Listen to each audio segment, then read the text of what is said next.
Então, voltando depois da nossa pausa, a gente vai agora para os mecanismos extraconvencionais, que são aqueles que não têm previsão num tratado específico. Que mecanismos são esses? Então, em primeiro lugar, Comissão de Direitos Humanos. A gente faz referência histórica, porque a Comissão de Direitos Humanos ela já foi extinta, ela foi substituída por um outro órgão, que é o Conselho de Direitos Humanos. Vou aqui pontuar algumas atribuições de cada um desses órgãos, tá? Bom, a Comissão de Direitos Humanos, elas têm um período de atuação bem longo, mais ou menos 50, 60 anos, e ela se divide em 3 fases de atuação. A primeira fase de atuação é uma fase em que ela se concentra na redação dos documentos que constituem a chamada Carta de Direitos Humanos da ONU. Essa carta é formada por 3 tratados, 3 diplomas internacionais, melhor dizendo. Declaração Universal dos Direitos Humanos, Pacto Internacional de Direitos Civis e Políticos e Pacto Internacional de Direitos Econômicos, Sociais e Culturais. Isso vai de 47 até 54. Depois ela tem uma atuação que se chama de promoção, uma atuação voltada à promoção dos direitos humanos, de 55 até 66. Ou seja, ela já já redigiu aqueles pactos, agora os estados teriam que aprovar esses pactos, ratificar esses pactos, e aí ela atua para conscientizar os estados sobre a importância e a necessidade de, uma vez ratificados os pactos, cumpri-los integralmente. Isso dura 10 anos, segundo a doutrina. E o período de maior atuação é o período intervencionista, que é uma atuação mais concreta, que ela procura fazer com que os estados efetivamente cumpram os tratados. Um exemplo bem nítido dessa etapa é quando ela luta pelo reconhecimento da capacidade postulatória do indivíduo perante os órgãos convencionais, perante os comitês. Ok? Então, você tem essas 3 etapas. Então, a comissão é extinta, sobrevém o Conselho de Direitos Humanos no seu lugar. Quando? Em 2006, resolução da Assembleia Geral da ONU, número 60/251, 2006. O Conselho de Direitos Humanos, ele é um órgão intergovernamental composto por 47 membros, né? A ONU não tem só isso de membros, tem em torno de 180, quase 200. Eles se revezam, é uma composição rotativa, então. E qual que é o seu objetivo? Fortalecimento da proteção dos direitos humanos em âmbito mundial. Dentro do Conselho de Direitos Humanos, ou seja, no guarda-chuva do Conselho de Direitos Humanos, tem algumas atribuições interessantes. A primeira atribuição é dos relatores especiais, ou seja, são pessoas designadas para investigar a situação de direitos humanos num determinado território ou em alguma área temática. Então, por exemplo, vamos investigar a situação dos direitos humanos, dos direitos das mulheres no Oriente Médio. Vamos investigar a situação da tortura na América Latina. É isso que esses relatores especiais fazem. A doutrina fala que eles têm a função de fact-finding, ou seja, eles coletam dados e reportam para a ONU. E aqui não tem dúvida, tá? Aqui eles emitem recomendações, ninguém sustenta que isso teria caráter obrigatório, tá? Recomendação mesmo. Dentro do Conselho de Direitos Humanos ainda tem um chamado Comitê Consultivo, que é um órgão técnico, porque o Conselho é um órgão político. Esse órgão técnico, então, ele tentaria equilibrar o jogo, contrabalancear o aspecto político e o aspecto técnico. Então, ele orienta o Conselho na tomada de decisões. Tudo bem? Revisão periódica universal. Isso é um dos mecanismos extraconvencionais mais importantes, tá? Bastante falado. Também está no âmbito do Conselho de Direitos Humanos, foi instituído pela sua resolução número 5/1, que é de 2007. Qual que é a lógica por trás da RPU? É um sistema de monitoramento por pares, em inglês peer review, ou seja, você vai ter estados monitorando estados. Como é que funciona? Em cada etapa são constituídos 3 estados, aquilo que a doutrina chama de troika. São escolhidos 3 estados para monitorar um outro estado. Qual que é a vantagem da RPU? É que ela acaba com a ideia de atuação seletiva e critérios dúbios de seleção da ONU, porque todos os estados da ONU em determinado momento serão monitorados por esse mecanismo. Então, isso é uma grande vantagem. Então, você tem um mecanismo de monitoramento pelos pares. 3 estados selecionados em cada ocasião monitoram um determinado estado. Como é que é o procedimento? Basicamente, o estado que está sendo investigado vai apresentar um relatório sobre a situação dos direitos humanos no seu território. É bem geral, não tem uma temática específica, é bem geral, tanto que depois vem um monte de recomendação. Depois, a Troika, ela avalia esse relatório do Estado com outros dados que organizações não oficiais fornecem à Troika. Tem uma fase de discussões e aí são emitidas as conclusões. E é aqui que está a grande sacada da RPU, porque a ideia não é impor uma conclusão, não é impor uma decisão ao Estado. A ideia é sempre construir um diálogo para conscientizar o Estado sobre o problema e aí o Estado falar, ok, tem um problema, vou melhorar minha prática nesse ponto. Então a ideia é essa. Tem questão que pode perguntar, por exemplo, a RPU emite decisões vinculantes. Não, a RPU busca o diálogo construtivo, busca a cooperação do próprio Estado na sua conscientização. Ok? Então isso que vocês têm que ter em mente. O Brasil na RPU, ele já foi alvo de 3 revisões periódicas universais. 2008, 2012 e 2017. Novamente, aqui tem um problema porque é extenso, muitas recomendações, se eu for saber todas é inviável, então vamos saber uma ou outra, porque eu também nunca, em teste, eu acho que ninguém vai cobrar isso de vocês, acho que pode ser para enriquecer o debate numa fase oral, por exemplo. Então, 2008, que entre outras, o que a RPU recomendou ao Estado brasileiro? Que ele federalize o mais breve possível as graves violações de direitos humanos, ou seja, faça uso daquele negócio que se chama IDC, está lá para isso. Melhore o acesso à justiça e tome medidas para melhorar as condições do sistema prisional. O fato de não estar repetida uma aqui não significa que o Brasil melhorou a situação, tá? É que eu procurei destacar para a gente ter mais bagagem. 2012, desmilitarize a sua polícia militar. É sério, o Brasil falou que não ia cumprir, expressamente, essa eu não vou cumprir. Investigar os assassinatos cometidos por agentes estatais, execuções sumárias, e tomar medidas para solucionar os crimes homofóbicos e transfóbicos.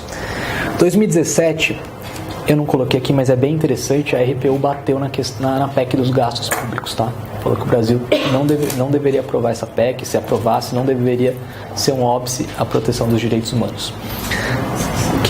Entre outras coisas, o que a de 2017 recomendou? A lei antiterror, né? O grande receio da aprovação dessa lei antiterror é que ela fosse utilizada contra movimentos sociais, e a RPU bateu nisso, falou, não vai utilizar, não procure não utilizar contra movimentos sociais.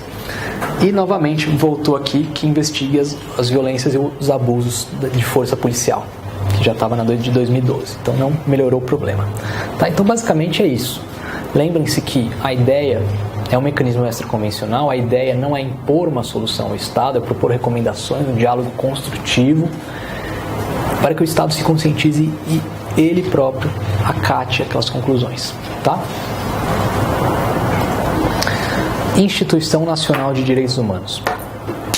Parece que não, mas isso já caiu na prova, tá? Texto de lei, como a gente vai ver mais pra frente, eu selecionei. A Instituição Nacional de Direitos Humanos é um órgão de proteção dos direitos humanos. A gente tem que analisar 2 fontes. Essa lei 12.986 de 2014 e os princípios de Paris. Está na resolução 48/134 da ONU. Se vocês jogarem no Google, princípios de Paris vai aparecer, tá?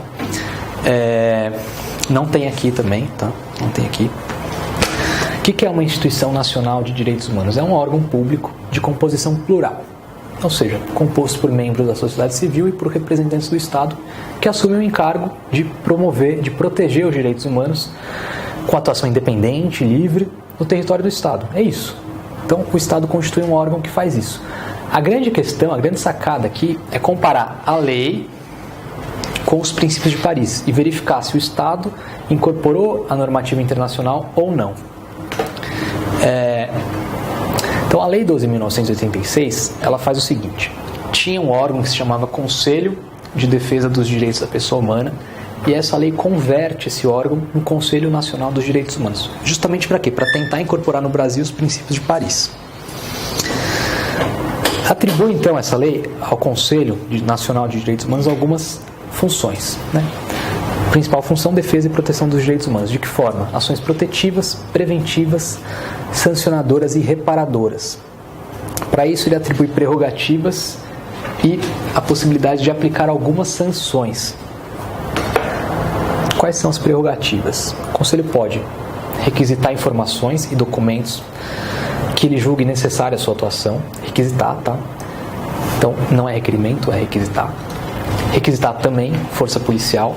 Aí já é diferente. Requerer a órgãos públicos vistorias, exames, inspeções e ter acesso a bancos de dados de caráter público.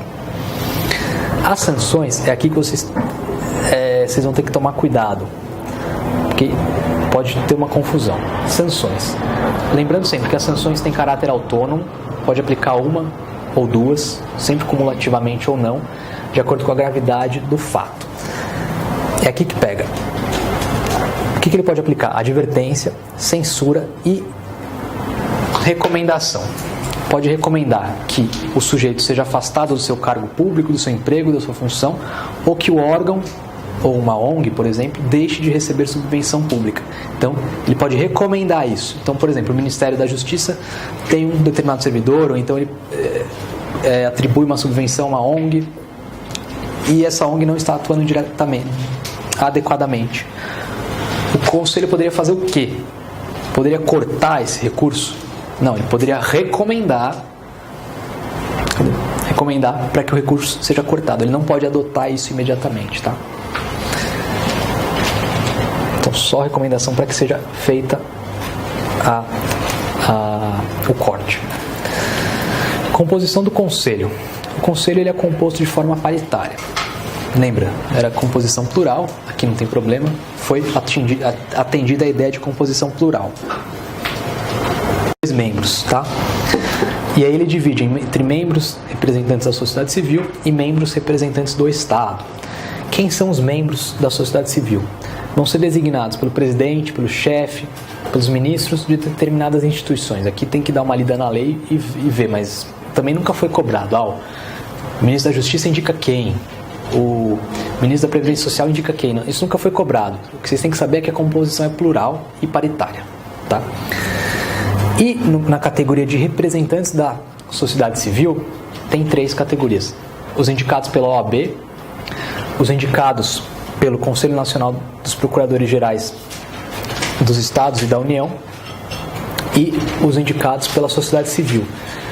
A sociedade civil tem que ser pessoas que participem de organizações com relevante atividade em matéria de defesa dos direitos humanos. Só estes últimos têm um mandato de 2 anos, tá? Só estes últimos. Os outros são indicados normalmente, demissíveis normalmente, não tem essa garantia de atuação independente, portanto. Quem atua independente é só quem tem mandato. Outro ponto é que na categoria de membros da sociedade do Estado tem previsão de atuação da Defensoria Pública, né? A Defensoria Pública será representada por um membro escolhido pela Defensoria Pública da União. Ok? E é aí que a gente tem que ver. Isso se adequa, esse tratamento legislativo se adequa aos princípios de Paris ou não? 2 pontos equivocados da legislação brasileira.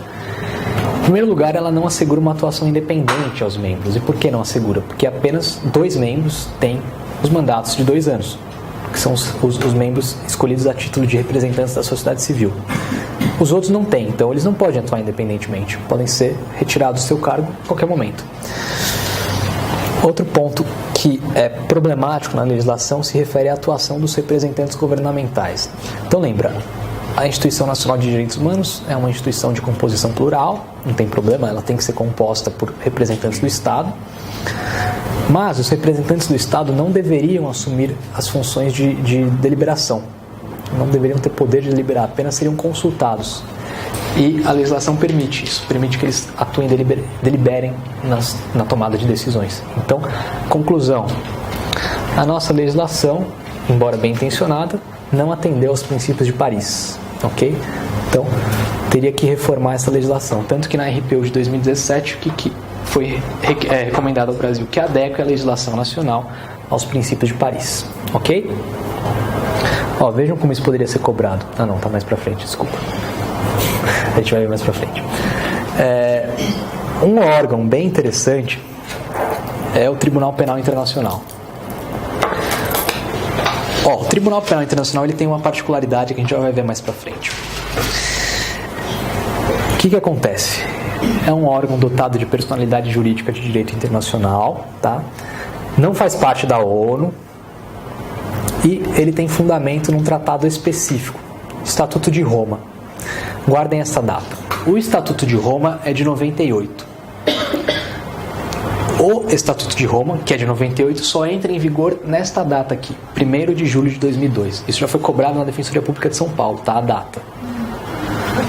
Tá? Então, ele tentou confundir 98 com 2002. Tá? E justamente essa data é importante porque é a partir desta data que o TPI pode passar a exercer a sua jurisdição, pode passar a processar os indivíduos que cometam atos de sua competência. Tá? Então, o Estatuto de Roma é de 98, mas ele só entra em vigor em 2002, 1º de julho de 2002. Tá? E essa aqui é a particularidade do TPI que eu queria destacar para vocês. O TPI ele é um órgão de proteção dos direitos humanos? Essa é uma primeira questão que a gente tem que resolver. Porque o que acontece? A gente está vendo até aqui, todos os mecanismos que a gente viu, eles têm uma lógica bem particular, bem definida de atuação. O que esse mecanismo faz? O Estado ratifica um tratado de direitos humanos e o mecanismo monitora o cumprimento deste tratado pelo Estado.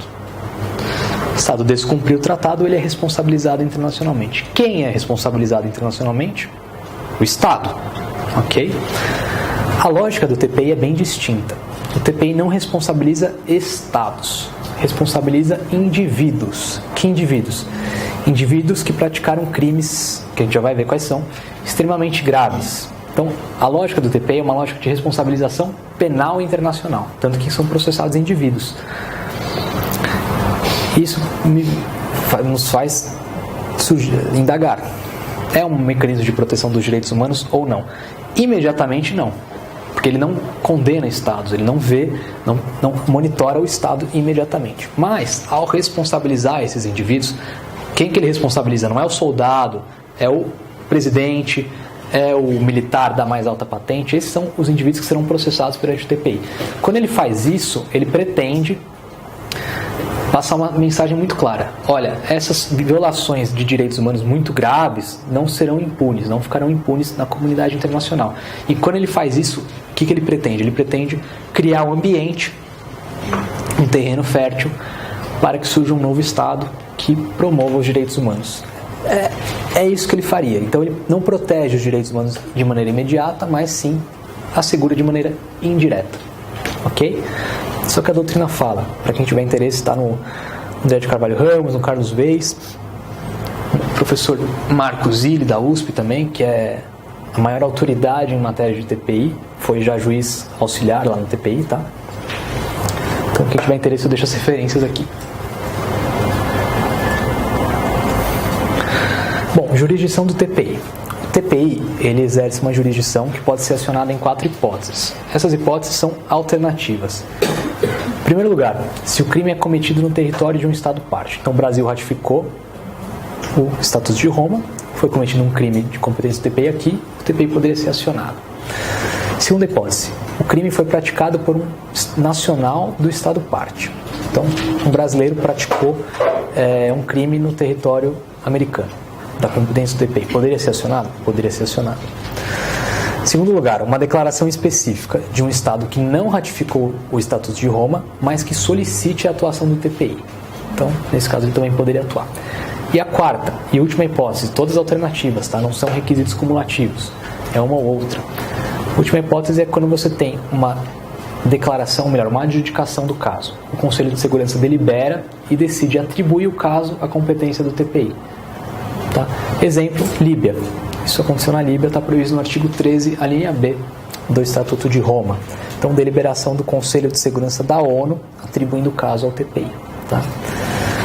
Aí tem todo um procedimento, vai ser investigado, o promotor não é um promotor de justiça, é um procurador designado especialmente para o TPI, ele vai verificar se o fato é grave, vai poder instaurar inquérito, vai arquivar ou não, tem todo um trâmite que no concurso da Defensoria Pública não costuma cair, ok? Bom, jurisdição do TPI, ainda nesse tema. A principal característica é a sua complementaridade. O que significa isso? Que se o Estado ele sancionou aquele indivíduo, em tese, o TPI não deveria ser acionado. Então pense no seguinte fato, tem um crime de guerra e o Estado investigou esse fato, sancionou aquele camarada, tá tudo bem. Jurisdição complementar, o Estado acionou, o Estado atuou, e o TPI não tem o que atuar. Qual que é o grande problema? É que o TPI ele tem uma atribuição que permite analisar a qualidade da coisa julgada nacional. Porque muitas vezes o Estado pode falar, não, você não tem que processar esse general aí, eu processei ele e puni ele. Mas qual que foi a pena que você aplicou? O cara matou milhões de pessoas, você aplicou uma pena de 1 ano. Aí também não dá, né? O cara, tá evidente que o cara é culpado e você absolveu esse cara. Então, o TPI poderia analisar a qualidade da coisa julgada, desconsiderar essa coisa julgada nacional e processar o sujeito novamente. Tá? Justamente para quê? Para evitar que a coisa julgada, uma garantia individual, seja utilizada como subterfúgio para a impunidade. Então, ele desconsidera a coisa julgada.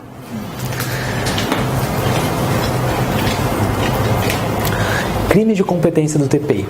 Na redação originária do Estatuto de Roma, o TPI tinha competência para julgar 3 crimes. Crimes de guerra, crimes de genocídio e crimes contra a humanidade. Eles fizeram os 3 crimes de competência do TPI. Lembrando que ele só pode apreciar esses crimes se eles forem praticados a partir de uma data bem específica, 1º de julho de 2002. Tá? Como é que são esses crimes que você está me falando? Aqui é um pouquinho mais complicado. A gente para pensar, quando eu falo de crime, a gente lembra do Código Penal, né? Tipo objetivo, subjetivo não é isso. O Estatuto de Roma não traz essa categoria, não trabalha com a tipicidade dentro dessa lógica. Ele traz exemplos. Então, crime de guerra, por exemplo. Compelir um prisioneiro de guerra ou outra pessoa a integrar as forças armadas da potência inimiga. Tortura. Apropriação de bens em larga escala e sem qualquer justificativa para isso, que é a chamada pilhagem. Isso é crime de guerra. Tem vários exemplos, eu destaquei alguns. Genocídio. Genocídio é muito evidente, é você querer eliminar uma população étnica, racial, um grupo religioso enquanto tal. O exemplo mais gritante é o caso dos judeus. Não se reconhece o caso dos armenos, né? O Império Turco-Otomano teria praticado genocídio contra os armenos em 1920, mais ou menos. Mas isso é uma demanda do povo armeno que a Turquia se nega a reconhecer. Mas seria uma hipótese de genocídio também. Crimes contra a humanidade, como eu disse, aí você tem a prática de torturas, assassinatos, tudo direcionado a uma determinada população civil, como uma verdadeira política de Estado. Tá? Bom, então eu disse que tem 3 crimes de competência originária. Crimes de genocídio, crimes de guerra e crimes contra a humanidade. 1º de julho de 2002. Tá? Recentemente, a competência do TPI foi ampliada. Se for cobrado o TPI, eu diria que essa é uma ótima oportunidade, porque é novo. Entrou em vigor agora. Então o TPI passou a possuir competência para analisar o crime de agressão. O que é agressão? É você violar a soberania do Estado mediante um conflito armado, por exemplo. Tá? Teve todo um trâmite, isso entrou em vigor recentemente, dia 17 de julho de 2018. Então, crimes de agressão anteriores, o TPI não pode processar. Crimes de agressão praticados a partir de 17 de julho de 2018, o TPI poderia processar. Ok? Algumas características. Esse crime de agressão também a partir de 2002, apesar dele ter entrado só em 17 de 7. Porque na redação originária não estava previsto. Isso foi uma reforma do Estatuto de Roma. Sim, mas aí um crime de agressão praticado antes dessa data também poderá? Não, só a partir de julho de 2018. Isso, a decisão, a normativa que reforma o Estatuto de Roma é expressa. Define como data de ativação da jurisdição do TPI para esse crime, esta data aqui, 17/7/2018. Tá?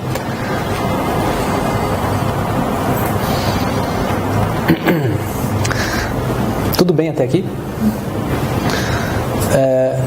Bom, algumas características dos crimes julgados pelo TPI, das penas. Em primeiro lugar, os crimes do TPI são expressamente definidos como imprescritíveis. Então, não se admite extinção da punibilidade pelo advento da prescrição. Além disso, não se admite qualquer tipo de alegação que exclua a responsabilidade com base numa imunidade. Está previsto expressamente no Estatuto de Roma, artigo 27. Responsabilidade penal. Se inicia aos 18 anos, então como a nossa legislação, e só se aplica a crimes dolosos. Não tem responsabilidade penal internacional por culpa, em sentido estrito. Só dolo. E penas. Quais são as penas que o TPI pode aplicar? Pena de prisão privativa de liberdade de até 30 anos, é a regra. E como exceção, que seria algo excepcional, a prisão perpétua. O TPI pode aplicar prisão perpétua também. Quando? Quando é elevado o caráter extremamente ilícito do fato justifique isso. E também as condições pessoais do imputado. Então, ele não sai aplicando a pena de prisão perpétua. É sempre algo excepcional. Tem que ser um fato muito grave.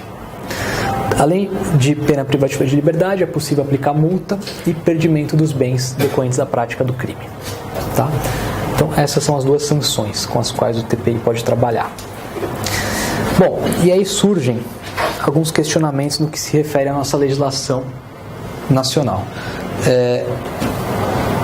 O Brasil, quando ratificou o Estatuto de Roma, alguns autores, e até hoje eles sustentam isso, ele teria violado algumas normas do direito brasileiro. Ele deveria ter feito reserva a alguns dispositivos do Estatuto de Roma.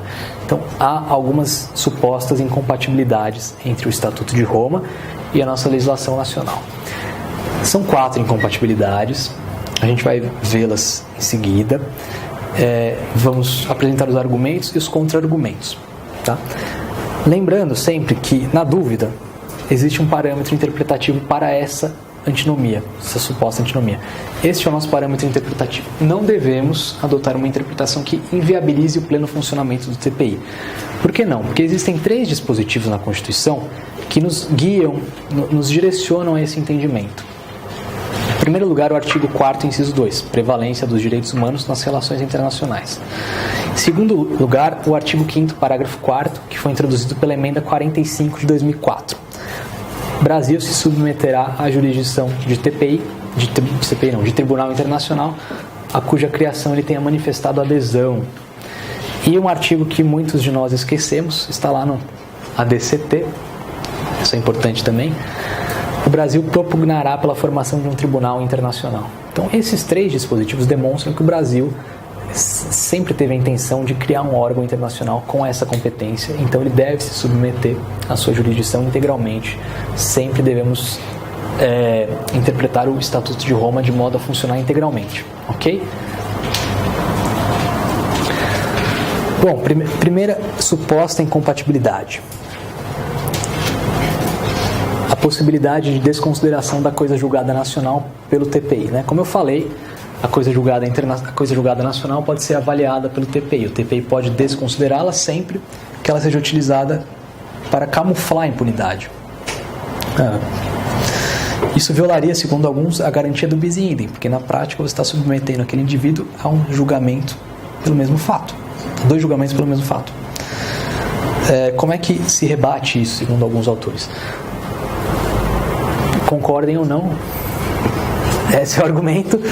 Você rebate no seguinte sentido: olha, a garantia individual não pode ser utilizada para acobertar a prática de crimes, ainda mais crimes extremamente graves.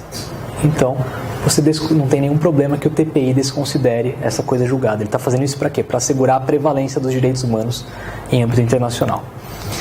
A título de comparação, o próprio STF não atribui uma feição absoluta à garantia do bis in idem, né? STF, inquérito 104.998, o que foi decidido ali? Que quando o sujeito obtém uma declaração de extinção da punibilidade pautada na apresentação de certidão de óbito falsa, essa coisa julgada não vale, pode ser desconstituída e processada novamente. Então, veja que o entendimento está na linha daquilo que é proposto pelo STF. Concordem ou não, é um argumento. Próxima suposta incompatibilidade. Como nós vimos, os crimes de competência do TPI são imprescritíveis, ok? E aí alguns autores sustentam, imprescritibilidade é algo excepcional, a imprescritibilidade só estaria prevista na Constituição em duas hipóteses: racismo e ação de grupos armados contra o Estado constitucional. Portanto, não poderia uma normativa aumentar essas hipóteses de imprescritibilidade. Qual que é o argumento aqui? O argumento é que se parte de um raciocínio equivocado, porque você está querendo interpretar uma normativa internacional à luz da norma nacional, e não faz o menor sentido isso. A gente até viu, faz pouco tempo, a gente viu que há crimes imprescritíveis, há até mesmo uma convenção internacional para reconhecimento da imprescritibilidade de determinados crimes. Então, esse argumento não tem o menor sentido, ok? Além disso, ainda que nós partíssemos dessa lógica de interpretar a norma internacional à luz da norma nacional, crime de racismo e crime de ação dos grupos armados contra o Estado constitucional são crimes gravíssimos. E os crimes de competência do TPI não são menos graves do que esses. Então, mesmo dentro do próprio argumento, não teria sentido. Ok? Possibilidade de aplicação da pena de prisão perpétua. O argumento aqui, o raciocínio, da mesma forma é equivocado. Porque o Brasil não adota a pena de prisão perpétua. Está previsto na Constituição, artigo 47, a linha B. Nós sabemos disso. E não há nenhum problema em que o Estado ratifique um tratado que permita a aplicação da pena de prisão perpétua. O problema seria o seguinte: se o Estado ratificasse um tratado e com a ratificação desse tratado, os juízes nacionais pudessem aplicar a pena de prisão perpétua. Aí sim haveria um problema. Mas não é isso que o Estatuto de Roma faz. O que o Estatuto de Roma faz é atribuir competência ao TPI para aplicar essa sanção. Então, também esse raciocínio é equivocado, não há nenhum problema. Tá? O problema haveria se o poder punitivo brasileiro passasse a ter essa competência. Ok? Por fim, o Instituto da Entrega. O que acontece com a entrega, também chamada de surrender? Um dos requisitos para que o TPI possa atuar é que o sujeito processado seja apresentado ao TPI, salvo se esgotadas as possibilidades de localizá-los. Não seria muito fácil, né? E aí, para isso, um dos institutos previstos é o da entrega. Ou seja, um estado no qual ele se encontre, em vez de ser solicitada a extradição, seria solicitada a entrega. E o argumento aqui seria o seguinte: a partir do momento que o Brasil permite a entrega, aliás, a partir do momento que o Estatuto de Roma permitiu a entrega, poderia, eventualmente, um brasileiro ser alvo de entrega ao TPI, no caso de um brasileiro praticando um crime internacional de competência do TPI. Qual que é o problema aqui? É a distinção entre entrega e extradição. São institutos diversos, né?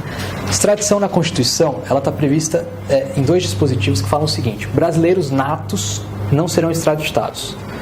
Brasileiros naturalizados também não, salvo crimes praticados antes da naturalização ou crime de tráfico de drogas, isso a qualquer tempo, antes ou depois da naturalização. E os estrangeiros não serão extraditados por crimes de opinião ou crimes políticos. Então, segundo esse grupo de autores, onde se lê entrega, devemos ler também, onde se lê extradição, devemos ler também entrega. O mesmo problema aqui. Parte-se de uma lógica distinta. Você está interpretando uma norma internacional à luz de uma norma nacional. Não, tem o menor sentido. Mais do que isso, entrega e extradição são institutos diversos, não se confundem. Ambos são institutos de cooperação jurídica internacional, tá? Essa é a categoria, essa é a sua natureza jurídica, mas eles têm fundamentos distintos. Enquanto a extradição é um mecanismo pelo qual você tem dois estados soberanos atuando, um requer a extradição, outro deve concedê-la, na entrega você tem só um estado soberano e um organismo internacional dotado de personalidade jurídica de direito internacional, como o TPI. Então, sendo institutos diferentes, onde a Constituição fala extradição, ela fala só extradição, não abrange a entrega. ok? Então não há nenhum óbice a que um brasileiro naturalizado seja entregue ao TPI, ok? E aqui duas críticas que a gente pode fazer ao TPI. Primeira crítica. O TPI reforçaria o caráter imperialista dos direitos humanos. Né? Lembre-se, a gente viu isso ontem, brevemente. Aliás, ontem não, na semana passada. Você utiliza os direitos humanos para justificar as pautas intervencionistas dos Estados do Norte. E por que o TPI ele reforça o caráter imperialista dos direitos humanos? Porque se vocês pegarem os casos do TPI, todos os casos que forem julgados, todos mesmo, sem exceção, tá? Todos eles foram julgados agentes de estados subdesenvolvidos. Então o TPI funcionaria como um mecanismo para justificar os interesses dos estados desenvolvidos. Daí a ideia de caráter imperialista na atuação do TPI. Há um contra-argumento. Quem elogia a atuação do TPI fala o seguinte: isso não é bem assim. Na verdade, não é que o TPI não atua contra os estados nacionais, contra os estados desenvolvidos. É que uma das suas características é justamente a complementaridade da sua jurisdição. Ora, se ele não atua contra estes estados, isso se dá por quê? Porque esses estados, nos crimes que eles praticaram, que seriam de competência do TPI, eles atuaram, investigaram, puniram o infrator. Então não se justificaria a atuação do TPI. Aqui vocês podem ficar com o argumento que vocês quiserem. Aqui eu deixo livre para cada um. Tá? Proteção dos direitos humanos por meio de um aparato repressivo. Essa é uma crítica que a gente faz com base na criminologia crítica. Né? Você está me propondo a proteção dos direitos humanos partindo do pressuposto que o TPI é um órgão de proteção dos direitos humanos, claro. Você está me propondo a proteção dos direitos humanos por meio de um aparato repressivo. Você não acha que isso é meio contraditório?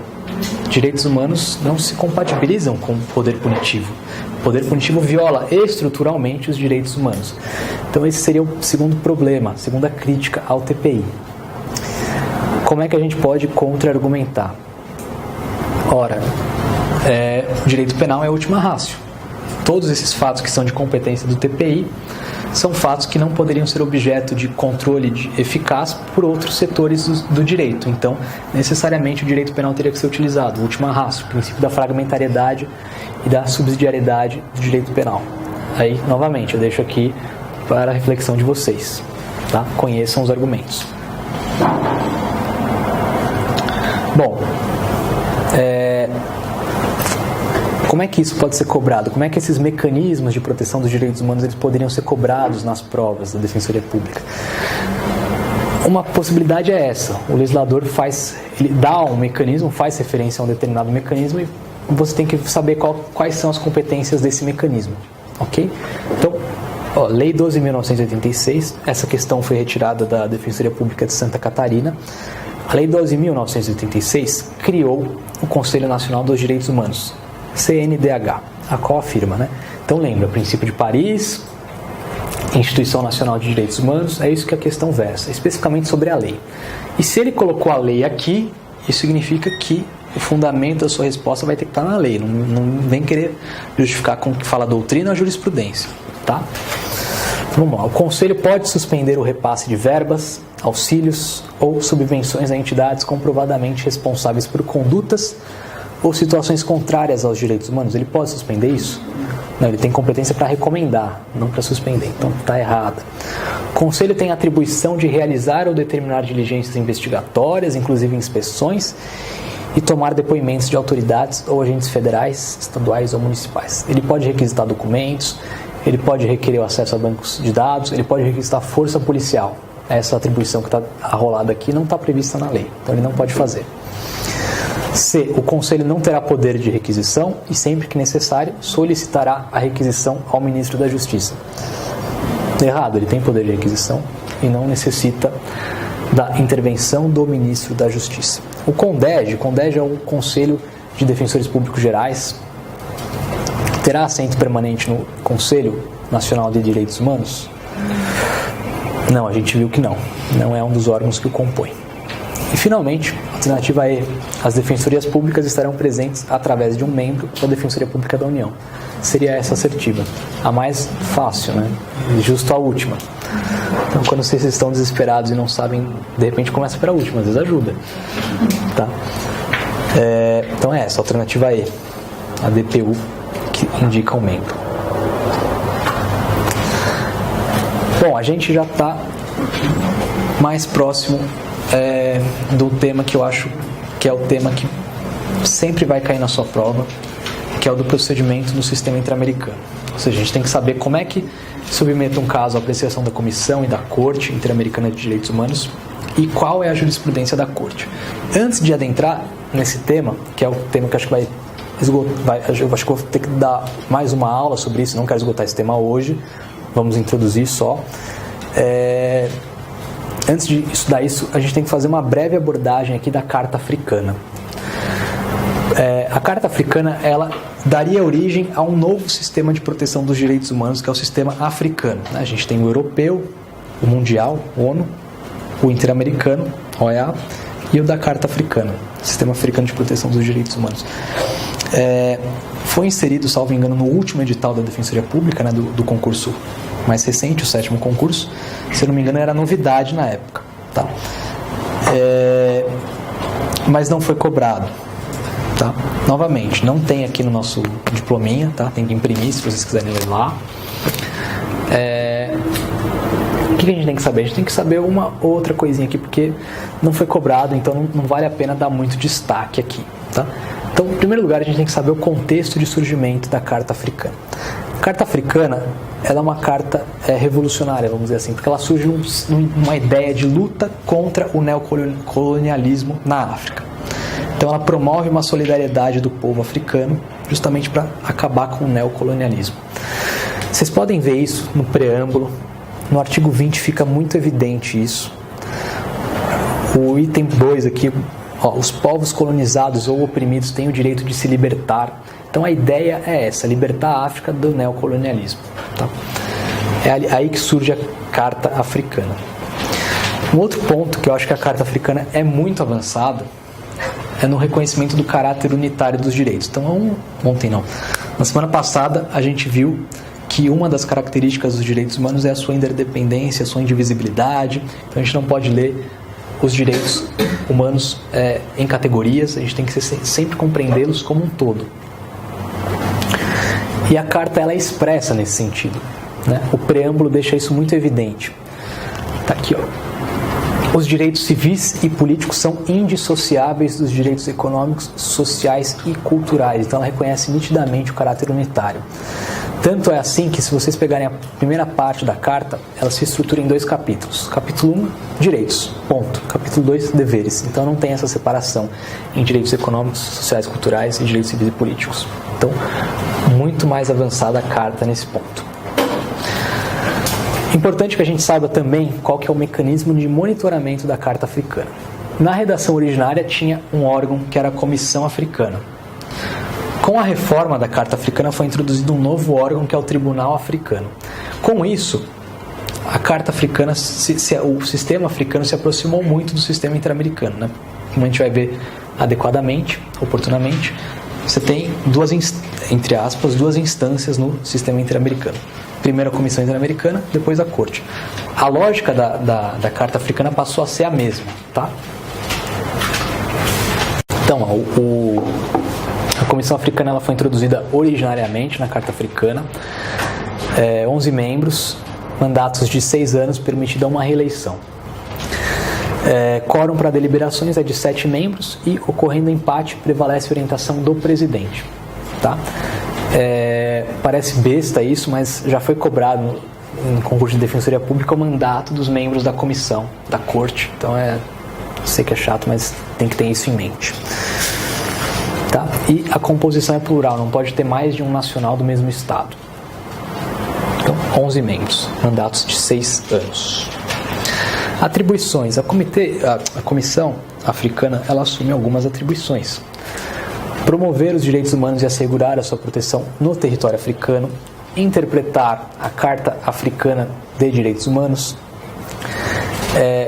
Isso é o quê? Controle de convencionalidade, analisar relatórios periódicos, como praticamente todos os órgãos de proteção dos direitos humanos, e aqui vem a competência genérica, executar qualquer outra tarefa que a Conferência de Chefes de Estado e de Governo lhe atribua. Tá? Então também tem uma possibilidade de ampliação da sua competência. Quem pode acionar quem pode acionar a Comissão Africana? Estados e indivíduos. Os estados eles podem acioná-la desde que antes demonstrem que tentaram resolver a sua pendência de maneira pacífica. E os indivíduos também podem acioná-la.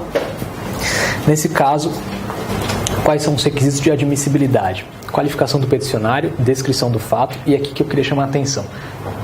A apresentação da petição em um prazo razoável a partir do esgotamento dos recursos internos. Porque a Convenção Americana fala em apresentação do prazo, apresentação da petição em 6 meses. Tá? Então não confundam os tratados. Aqui fala em prazo razoável e na Convenção Americana fala em prazo de 6 meses. Tá? Apresentada a petição, a Comissão Africana vai deliberar sobre a sua admissibilidade, julgando admissível, vai analisar o seu mérito. Tá? E depois, como eu disse, foi constituído o Tribunal Africano de Direitos Humanos. Quando? Em 2006. Novamente, 11 juízes, ok? Composição plural da mesma forma.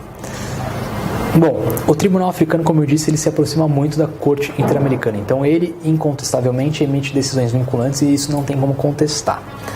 Quem pode acionar o Tribunal Africano? O Estado que submeteu o caso à comissão, o Estado que foi nela demandado, o Estado cujo nacional seja vítima e a própria comissão ou organizações africanas intergovernamentais. Então vejam, a vítima, o indivíduo não tem a legitimidade para acionar o Tribunal Africano, tal como a vítima não tem legitimidade para acionar a Corte Interamericana. Então, a partir dessa dupla configuração, o sistema africano se aproxima muito do sistema interamericano. Tá? Bom, tudo bem até aqui? Então vamos passar para o próximo assunto, que é o assunto que... Diga. Professor. Posso você chamar de professor? Não, pode falar Rafael.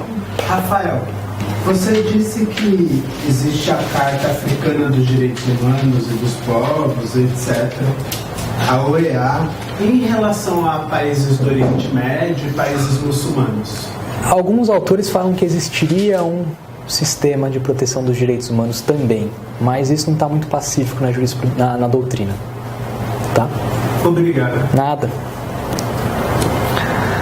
Os estados não têm prazo, igual o prazo razoável que os indivíduos têm que submeter. Não. Quem tem prazo é o indivíduo, porque o indivíduo ele esgota os recursos internos, ou seja, vamos trabalhar com o Brasil aqui. Qual que é a minha obrigação? Em primeiro lugar, por que tem que esgotar recursos internos? Porque a jurisdição de todo órgão internacional é uma jurisdição complementar.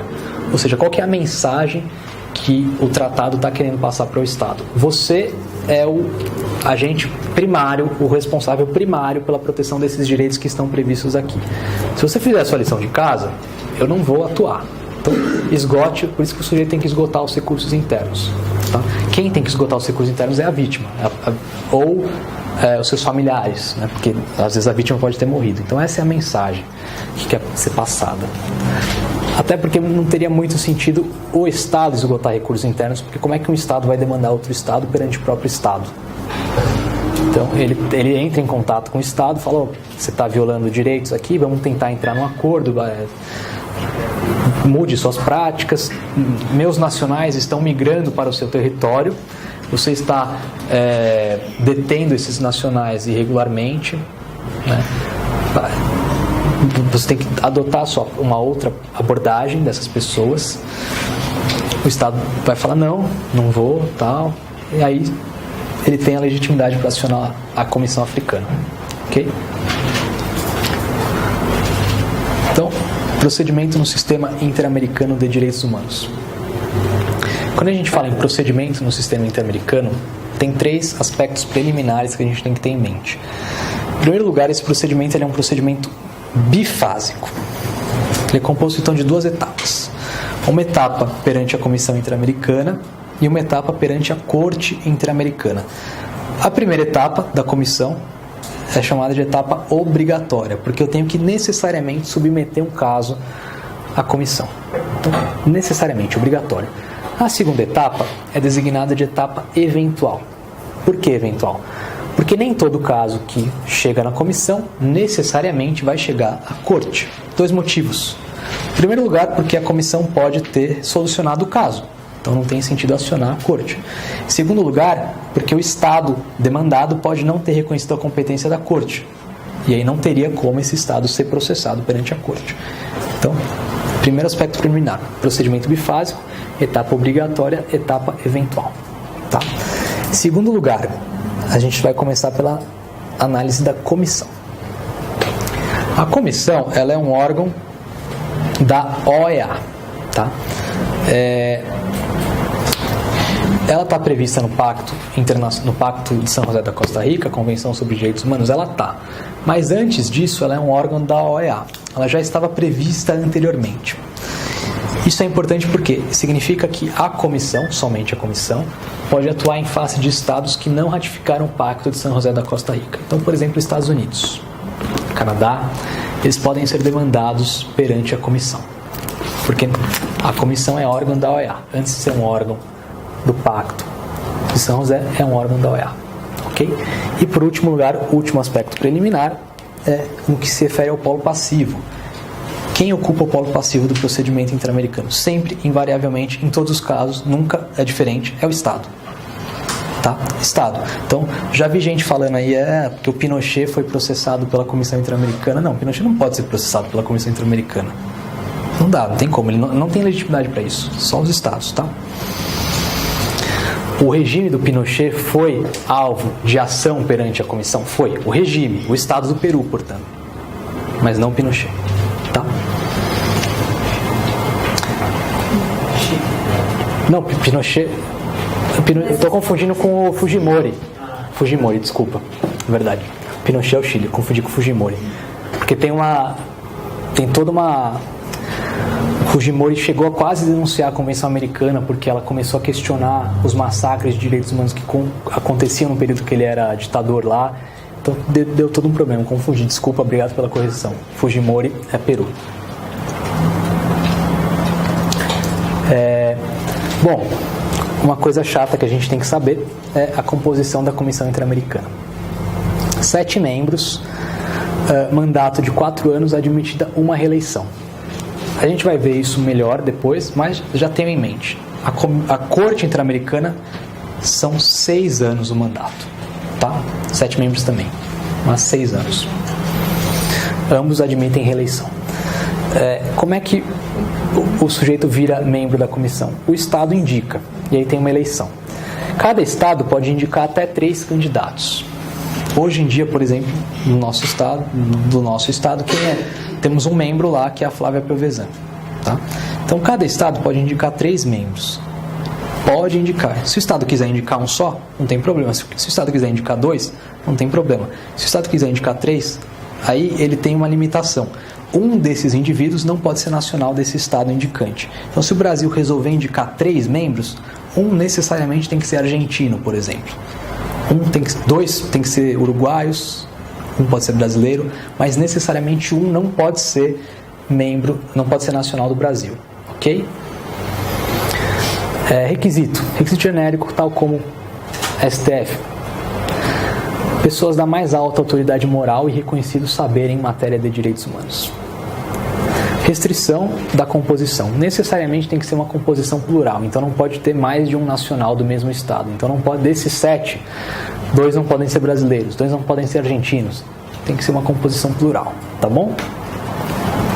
Acionamento. Quem pode acionar a Comissão Interamericana? Em primeiro lugar, os Estados. É aquilo que a gente chama de demandas interestatais. Ou seja, um Estado denuncia o outro pela violação dos direitos humanos no seu território. Para isso, é necessário que o Estado tenha reconhecido essa competência da comissão. Então, Então, o Estado brasileiro ratificou a Convenção Americana e não reconheceu esta competência. Tá? Isso é verdade, eu não estou usando de exemplo. O Estado não reconheceu essa competência da Comissão. Isso significa, em primeiro lugar, que o Brasil não pode ser acionado por outro Estado na Comissão e, ao mesmo tempo, não pode acionar a Comissão processando outro Estado. Tá? Então, tem que reconhecer essa competência. Isso é a exceção da exceção da exceção. Tá? 2 casos apenas foram objetos de demandas interestatais. Só 2. Você tem um caso da Nicarágua contra a Costa Rica, que a Nicarágua acionou a comissão porque a Costa Rica estava praticando violações de direitos humanos com os povos, a população da Nicarágua que migrava para a Costa Rica. E, em segundo lugar, você tem um caso que se chama Operação Fênix, que é o Equador aciona na Colômbia, no contexto da luta contra as Farc. Então, teve um bombardeio contra as Farc, a Colômbia bombardeou o território, a Colômbia bombardeou o território do Equador, e quando ela fez isso, ela acabou matando um equatoriano. E aí, o Equador acionou a Colômbia perante a comissão por conta desse fato. Tá? Como eu disse, são exceções das exceções das exceções, só 2 casos até hoje. Então, a regra seria o acionamento por indivíduos, é a grande maioria dos casos. Diversamente da hipótese anterior, essa é uma cláusula de vigência automática, ou seja, o Brasil, o Estado, qualquer Estado que seja, ratificou o Pacto de São José da Costa Rica, automaticamente, com isso, ele já atribui essa competência à comissão. Não é necessária uma declaração adicional. Tá? Quando eu falo demandas individuais ou acionamento por indivíduos, entendam em sentido geral, não é que o indivíduo em si tem que acionar, porque às vezes ele pode ter morrido, né? Então não teria sentido. Seus familiares podem fazê-lo, ONGs podem fazê-lo. O que eu quero que vocês entendam como acionamento por indivíduos ou demandas individuais é que não é o próprio Estado, tá? É o particular. E a pessoa jurídica? A pessoa jurídica pode acionar o sistema interamericano? Porque a doutrina fala isso, né? A pessoa jurídica também é titular de direitos humanos. O artigo 51 do Código Civil fala que se aplicam os direitos da personalidade à pessoa jurídica. O STJ tem jurisprudência nesse sentido. Então surge a dúvida: a pessoa jurídica poderia acionar a Comissão Interamericana? A resposta é mais ou menos. Está onde isso? Na opinião consultiva número 22 de 2016. O que a comissão, aliás, o que a corte falou? Sempre que eu falar de opinião consultiva, quem dá a opinião consultiva, quem emite a opinião consultiva é a corte, tá? Corte, sempre. Ela falou o seguinte: a pessoa jurídica, via de regra, não pode acionar o sistema interamericano. Por que não? Porque isso fugiria dos escopos. O escopo do Pacto de São José é a proteção do ser humano enquanto tal. Então, a pessoa jurídica, normalmente, via de regra, não pode acionar a Comissão Interamericana. Ressalva, tem 3 hipóteses: povos indígenas, comunidades tribais e os sindicatos. Por que os sindicatos podem acionar a comissão? Porque, conforme o protocolo de San Salvador, eles são titulares de determinados direitos. Então, eles podem acionar a comissão. Mas, regra geral, tiradas essas exceções, a pessoa jurídica não pode. Então, a empresa pode acionar a comissão. Uma pessoa jurídica, uma sociedade por ações pode? Não pode. Ok? Regra geral é pessoa natural. Não, quando eu digo pessoa jurídica, deixa eu me fazer melhor compreendido. A pessoa jurídica como titular de direitos. Então, o Estado processou uma empresa, violou os direitos dessa empresa poderia acionar o sistema interamericano. É isso que eu quero dizer, tá? A ONG, como pessoa jurídica, pode acionar. Ela aciona no interesse da vítima, entendeu? Nos interesses dela mesma? Dela mesma não. Isso, né? Dela não. O Estado desconstituiu arbitrariamente uma ONG. Em tese, não pode acionar. Tá?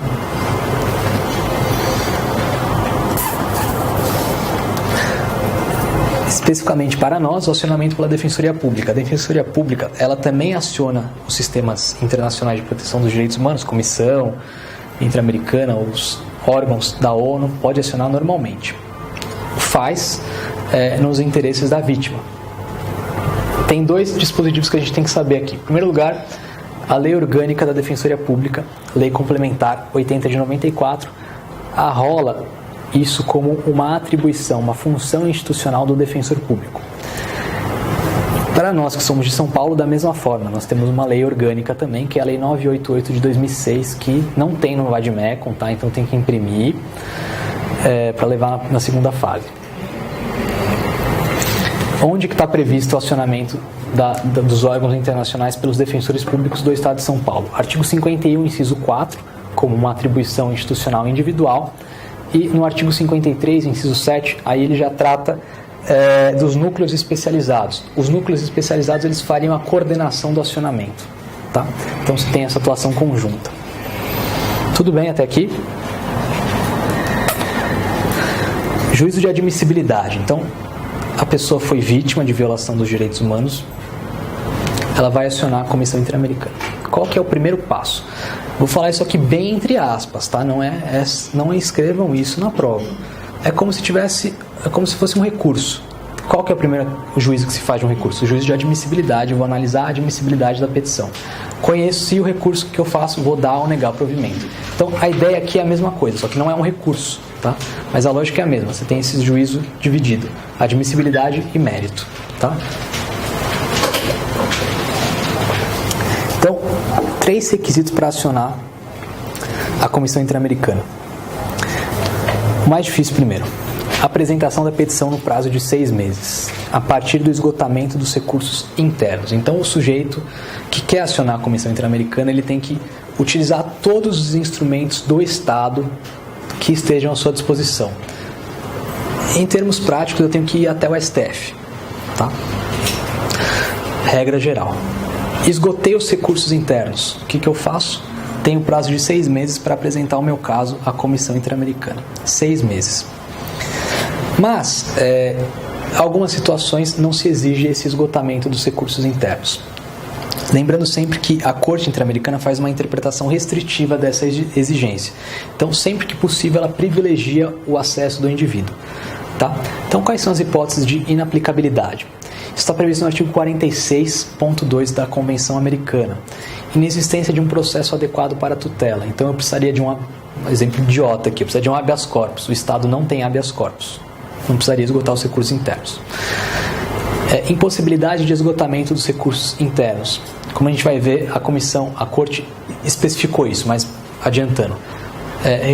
Não me foi prestada assistência jurídica, não tem uma defensoria pública no meu estado, então não me foi possível esgotar os recursos internos, porque eu não tinha recursos para isso. Não tinha condições econômicas para isso. Tá? E demora excessiva na decisão. Aqui você compatibiliza o esgotamento dos recursos internos com a duração razoável do processo. Tá? Quando ele fala recursos internos, ele não está falando de recurso de apelação, de agravo, ele está falando de remédio. Tá? Remédio interno. Então leiam como remédio interno. Aqui a tradução é essa mesmo, recursos internos, mas é remédio interno. Então todas as ações à minha disposição. Tá? Porque parece que eu tenho que recorrer necessariamente, mas é remédio interno. Bom, e aí a Corte especificando as hipóteses de dispensa do esgotamento dos recursos internos.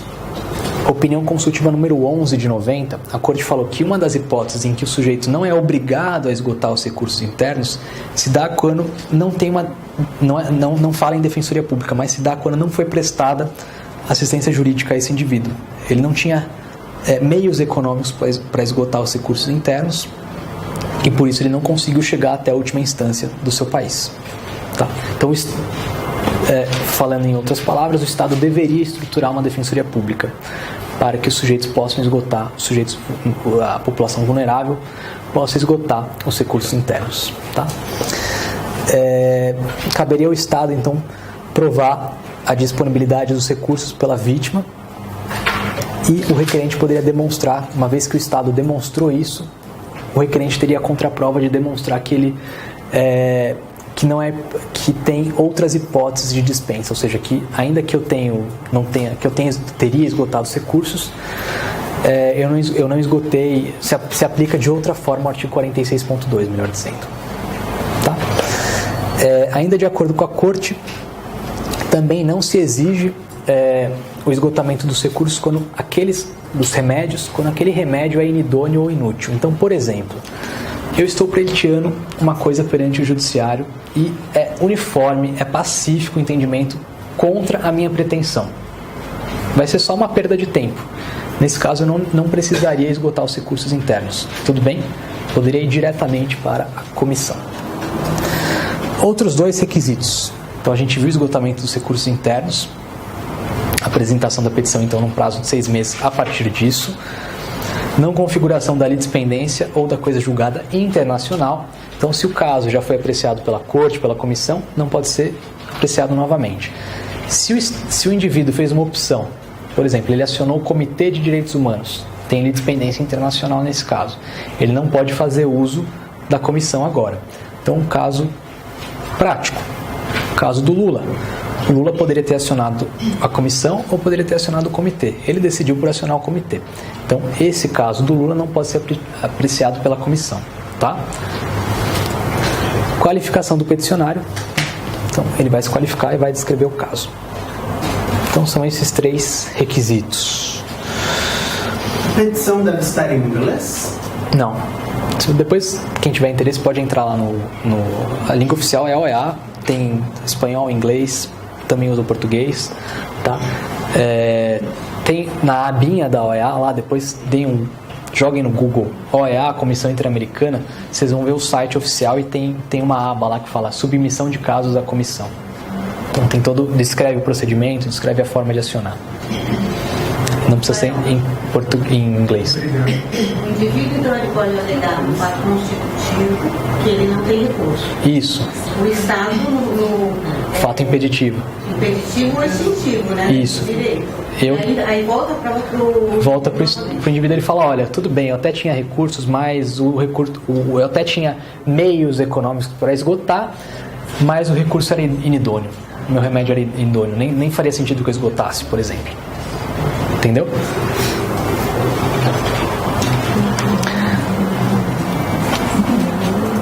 Bom, vamos só ver mais esse tópico aqui que é importante e a gente já encerra. Tá? Princípio do estopel ou princípio da proibição de venire contra factum próprio. A gente está vendo, tudo que a gente está vendo aqui é matéria de exceção. Tá? Impede a análise do mérito. O Estado demandado tem que apresentar essa defesa nesse momento processual. Ou seja, ele tem que apresentar a sua defesa necessariamente perante a Comissão Interamericana. Se o Estado não apresenta essa matéria na Comissão Interamericana, ele não pode inovar e apresentar só na Corte. Tá? Se ele fizer isso, ele estará... essa matéria não será analisada pela Corte Interamericana. O que a Corte entende aqui? Que se o Estado não invocou essa matéria no momento oportuno, ele desistiu de discuti-la. Isso, em termos de processo civil, se chama o quê? Preclusão lógica. Tá? Então, você alega aqui, se você não alegou, significa que você não quer debater. E você não vai poder mais debater. Tá? Bom, especificando essa questão, essa alegação preliminar. Especificamente no caso de não esgotamento dos remédios internos. Se o Estado invoca essa matéria, então o Estado vai falar o quê? Vai apresentar sua contestação, vai vir lá, matéria preliminar. O cara que está me processando não esgotou os recursos internos. Qual que é a obrigação do Estado? Além de ter que apresentar isso perante a comissão, ele tem que especificar os recursos. Então não adianta falar, fulano não esgotou os recursos internos. Olha, fulano não... O certo é, olha, fulano não esgotou os recursos internos. Ele tinha que fazer uso da apelação, ele tinha que usar um agravo, ele tinha que fazer o recurso extraordinário, ele não fez. Então ele tem que descrever os recursos internos, tá? Então não basta alegação genérica, tem que ser específica.